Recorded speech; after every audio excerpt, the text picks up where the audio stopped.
Par enchantement, les tenues traditionnelles s'imposent graduellement dans la mode vestimentaire.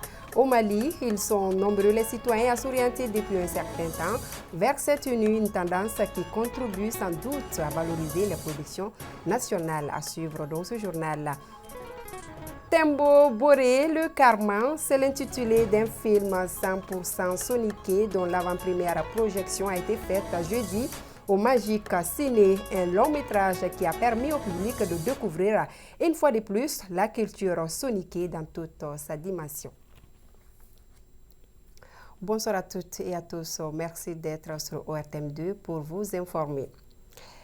Je vous le disais à l'instant, les tenues traditionnelles attirent de plus en plus une frange importante de la population.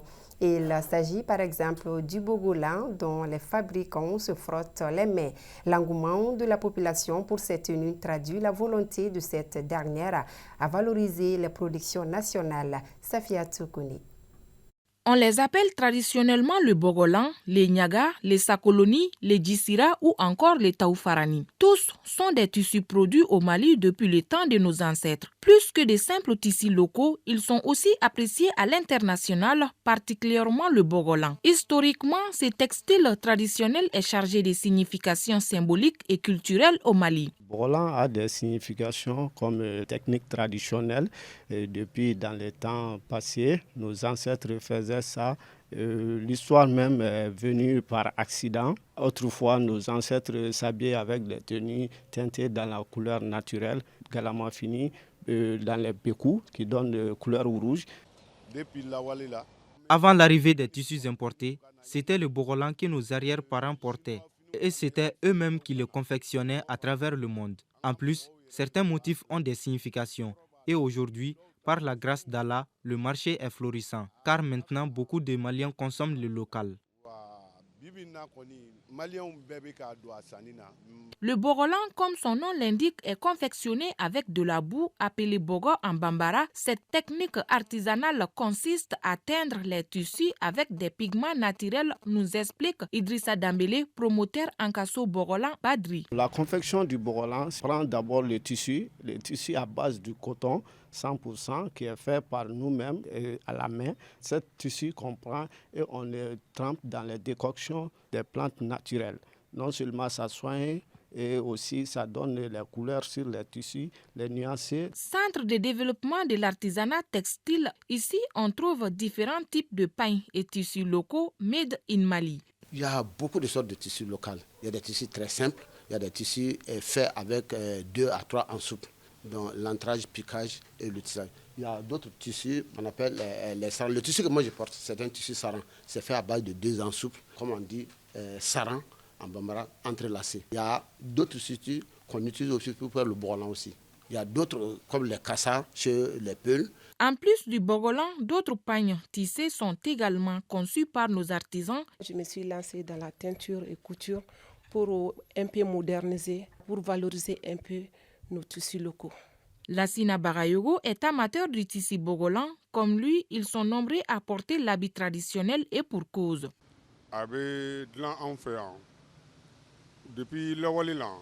J'ai choisi le bogolan car ça fait partie de notre identité. En plus de cela, il est fabriqué chez nous. Et pour moi, il y a beaucoup de différences entre le bogolan et les habits importés sur tous les prix. J'appelle tous les Maliens à porter le bogolan, surtout que le président a décrété l'année 2025 comme celle de la culture.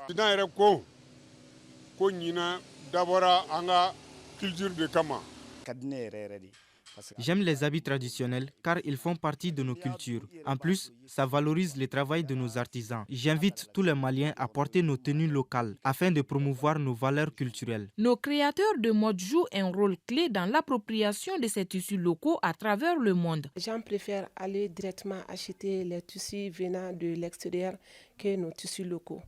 Mais alhamdoulilah, avec la nouvelle tendance, donc les gens commencent à aimer. Actuellement, le Malien lambda commence à connaître la valeur du tissu local par rapport à l'industrie, ce qui fait que ça va. L'État joue un rôle sans précédent dans la valorisation de nos tissus locaux. Le président de la transition, le général d'armée Assimi Goïta, a décrété 2025 comme année de la culture, un soutien de taille salué par les acteurs de l'artisanat. J'invite tous les artisans à doubler d'efforts pour relever le défi, pour dire merci aux autorités qui ont eu à faire confiance en nous et de nous décréter une année spécialement pour l'artisanat et la culture. Signalons que le marché des tissus locaux est en pleine évolution. Cependant, il faut plus d'engagement des populations pour une forte consommation locale. Car bien plus que les simples tissus, ils sont une mémoire vivante, voire un pont entre le passé et le présent. Tradition et modernité, la santé, la culture, l'environnement et l'architecture au service du développement, c'est le thème de la 10e édition du festival Ogobanya qui a connu son épilogue hier soir. Une édition qui s'est déroulée du 27 janvier au 2 février. Les moyens que l'on puisse dire, c'est qu'elle a comblé les attentes du grand public et les organisateurs. Retour sur la cérémonie de clôture avec Amadou Diallo.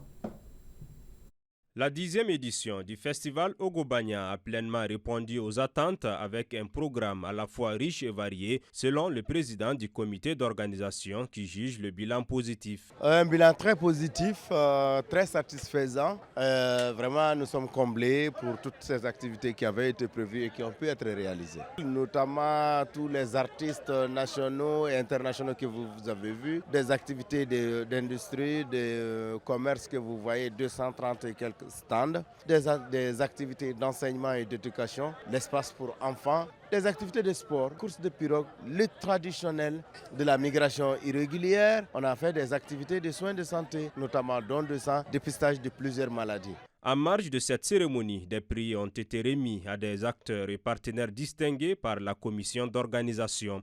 Ces distinctions reconnaissent leur engagement ainsi que leur contribution essentielle à l'organisation et à la réussite de l'événement. Nous avions ce soir 4 types de prix. Le premier prix, c'est le prix de la conférence. À Ogobanya, il y a 2 jours de conférences internationales avec les spécialistes de haut niveau, samedi et dimanche. Le meilleur conférencier qui porte le nom Ogobara Dumbo. Le deuxième prix, c'est le prix de l'entrepreneuriat, le prix Sédou Nantoumé. Le troisième prix, c'était le prix de la fidélité. Nous sommes à la 10e édition. Les partenaires et sponsors qui ont été présents pendant les 10 éditions, sans manquer un seul, ont été primés. Et le dernier, c'était le prix de la course de pirogue. De nombreuses personnalités du monde de la culture ont répondu présentes, témoignant de l'importance de cet événement qui favorise la cohésion sociale entre les communautés du Mali et de la sous-région. Je pense qu'aujourd'hui, organiser des festivals et inculquer cela, non seulement à ceux qui ne le savent pas, mais les rappeler à ceux qui le savent. Et surtout, les faire comprendre à nos enfants, c'est là une belle œuvre qui doit se perpétuer. Et vraiment, les initiateurs ou les organisateurs de tels événements doivent être fêtés et célébrés comme des pionniers.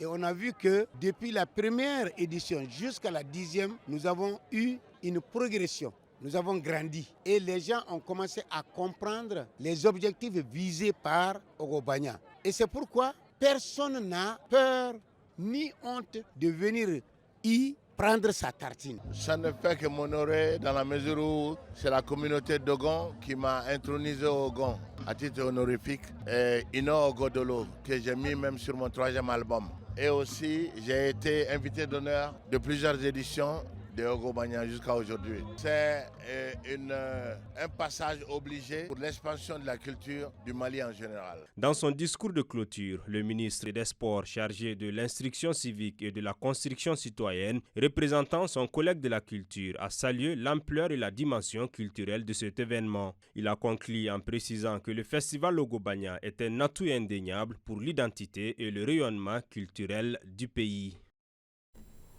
Je vous le disais à l'instant, 10e édition du festival Ogobanya qui s'est tenue du 27 janvier au 2 février. C'était à la faveur d'un concert géant qui a vu la participation de plusieurs artistes. Un concert d'adieu qui a mobilisé de nombreux mélomanes. Mohamed Konaté. Ce concert géant a commencé par des chansons pour la paix, le patriotisme ainsi que le vivre ensemble avec le groupe Badema National.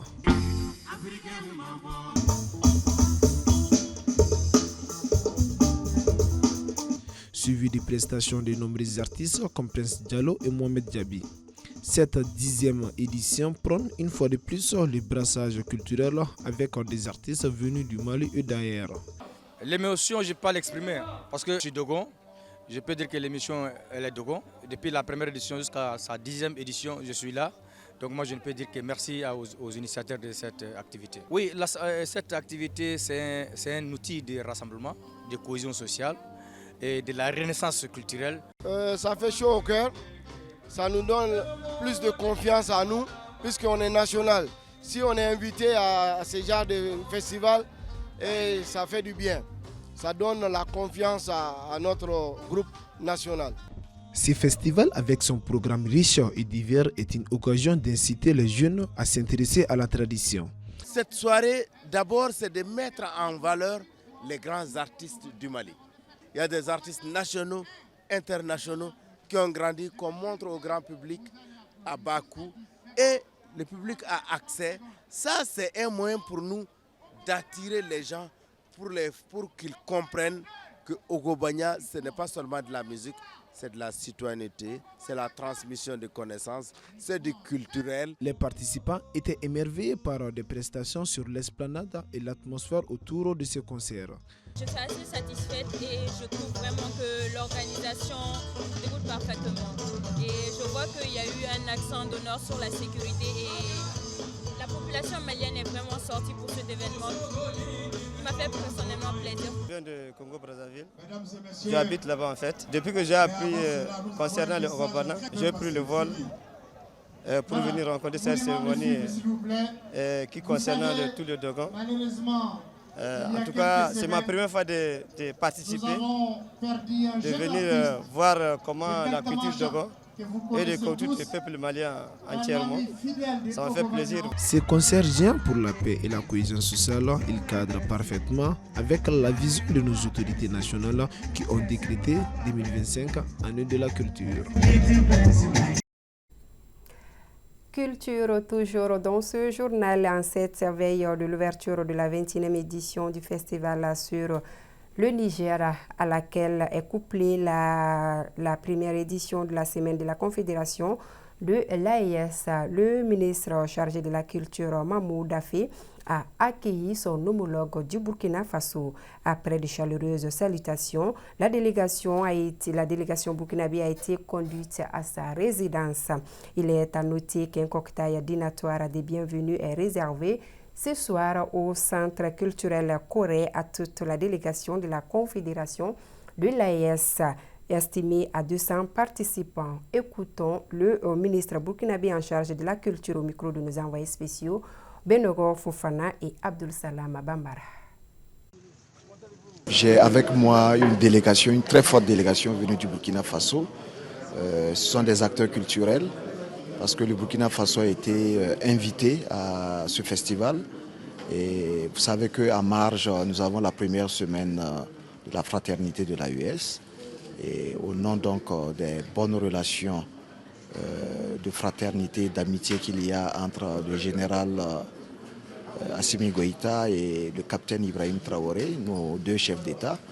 Alors nous avons été donc missionnés pour prendre part à cette première édition. Et donc l'accueil a été vraiment très fraternel avec mon frère et ami, monsieur le ministre de la Culture, qui a mobilisé avec lui toutes les autorités administratives qui nous ont véritablement accueillis.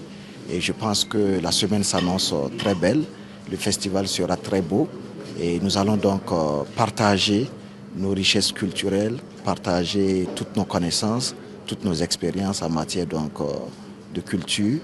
Et c'est véritablement ça l'AES.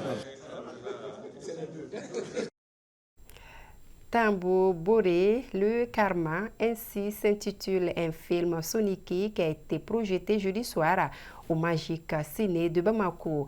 Un long métrage qui met en relief l'effort personnel et la persévérance dans le travail. Cette avant-première projection intervient alors que 2025 a été placé sous les signes de la culture. Retour sur les points saillants de ce film, c'est avec Ibrahima Traoré.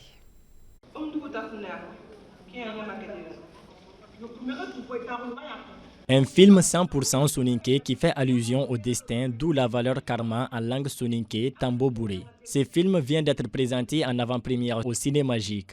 Une occasion pour les Soninké de manifester leur avis favorable à la décision du président de la transition de faire l'année 2025 année de la culture. Tambo Bouré est un film de 4 épisodes. C'est une histoire d'un jeune qui a fini ses études à la recherche d'emploi, dont sa mère l'a sollicité de se marier. Vu les difficultés d'avoir l'emploi, sa mère l'a obligé de faire certains travaux pour essayer de se trouver une femme.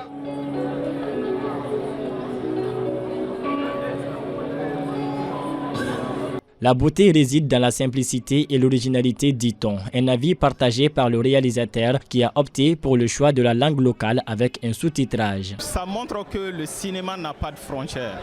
Nous, on a l'habitude de regarder le cinéma d'autres continents chez nous. Et aujourd'hui, on a eu cette chance de réaliser ce film en langue soninké, le sous-titré en français et c'est également disponible en version internationale et dans les autres langues aussi. L'histoire du film Tambo Bouré retrace la vie d'un jeune homme discrédité pour son rang social.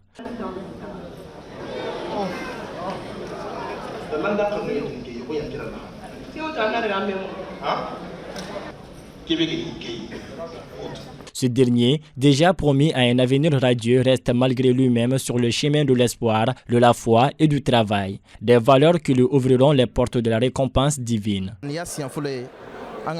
C'est la première fois de faire un film en langue soninké pour ensuite une projection en avant-première. Pour cela, c'est une immense joie qui m'envahit.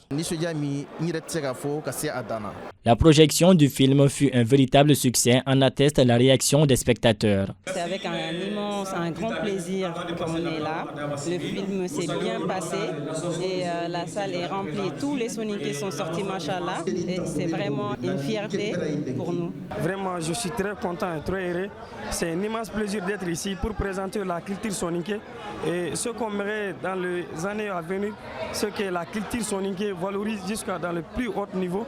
L'identité soninké, une culture originale malienne, est représentée dans ce film comme un écho vis-à-vis des autres cultures. Elle souligne surtout le caractère important de s'intéresser à nos valeurs morales, sociétales et éducatives.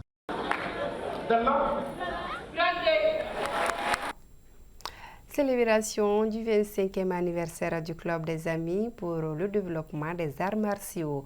Une cérémonie marquée par plusieurs démonstrations y ont pris part les pratiquants venus de plusieurs salles du karaté du district de Bamako et une manière de contribuer à renforcer les liens d'amitié entre ces pratiquants. Oumar Enza Traoré. Pour ce 25e anniversaire du Club des Amis pour le développement des arts martiaux en abrégé Kadam, les athlètes de plusieurs salles ont émerveillé le public de Niamakuru à travers des démonstrations impressionnantes. L'initiative vise à rassembler les pratiquants d'arts martiaux pour la paix et la cohésion sociale. Depuis 25 ans, chaque année, nous organisons cette cérémonie afin de rassembler tous les athlètes des différentes disciplines. C'est un cadre qui nous donne de la satisfaction. Grâce à ce club, il y a la paix entre Niamakuru et Kalaban. Cette cérémonie de démonstration axée sur des techniques d'attaque et de défense a été saisie par les athlètes pour faire savoir leurs compétences. Un motif de satisfaction pour le représentant du président du dit club. Donc, la ligne pour que pratiquants Bembalia, Ce club permet d'éviter les mésententes entre les différentes salles d'arts martiaux. Et notre pays a besoin de la paix et de l'unité entre les Maliens. Nous invitons tous les athlètes à plus d'engagement. Le représentant du chef de quartier a salué ce cadre de fraternité entre les différentes salles d'arts martiaux. Au nom du chef de quartier, je salue tout le monde. Je suis très content de ce que je viens de voir.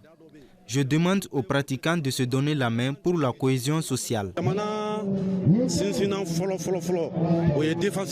À noter que ce rendez-vous annuel est une aubaine à saisir pour les athlètes de plus d'une trentaine de salles d'arts martiaux. À ce jour, Kadam compte en son sein environ 400 athlètes. Le rendez-vous est pris pour la prochaine édition. Fin de cette édition. Merci à vous de l'avoir suivi. Oumou Diarra sera là tout de suite après moi pour l'édition Kibaro. Ensemble, soutenons nos forces armées maliennes.